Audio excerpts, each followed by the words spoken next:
নারায়ণগঞ্জে বর্ণালী টেক্সটাইলে মার্কেটিং করতে গেছিলাম। গিয়ে দেখি ওইখানে শীতলক্ষা নদীর পাশে বর্ণালী টেক্সটাইলের পাশেই চিত্তরঞ্জন ঘাট আছে এবং সেই চিত্তরঞ্জন ঘাটের পাশেই চিত্তরঞ্জন জমিদারের বাড়ি। ঢুকলাম ঘুরে দেখার জন্য।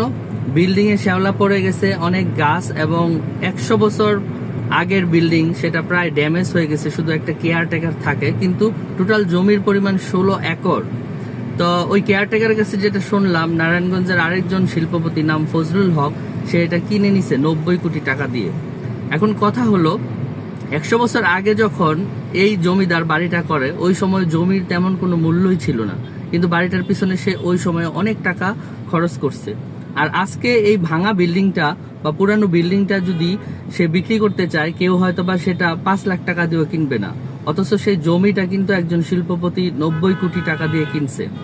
আসলে এই যে বিল্ডিং কনস্ট্রাকশন হচ্ছে, এগুলি মানুষের তৈরি এবং 50, 60, 100 বছর পরে এগুলি ধ্বংস হবে, কিন্তু ল্যান্ড ধ্বংস হবে না, কারণ ল্যান্ড সৃষ্টিকর্তার তৈরি একটা জিনিস এবং আসল যে ভ্যালু সেটা সবসময় ল্যান্ডের উপরই থাকে। আমরা যে ফ্ল্যাট করতেছি, অ্যাপার্টমেন্ট নিচ্ছি, এটা হয়তো বা আমাদের পরের জেনারেশন, আমার ছেলে উপভোগ করতে পারবে, বাট নাতির আমল বা পুতির আমলে গিয়ে সেটা কিন্তু ধ্বংস হবে এবং সে আবার রিফিউজিতে পরিণত হইতে পারে। কিন্তু আমরা যদি এখন ল্যান্ড বা প্রপার্টি কিনি, হয়তো বা আমাদের নাতি পুতি ওই একটা সম্পদের উপর বেস করে সে তার পুরো জেনারেশনকে পার করে দিতে পারবে, বা সেটা তার মাথার উপর আমব্রেলা হিসেবে থাকবে।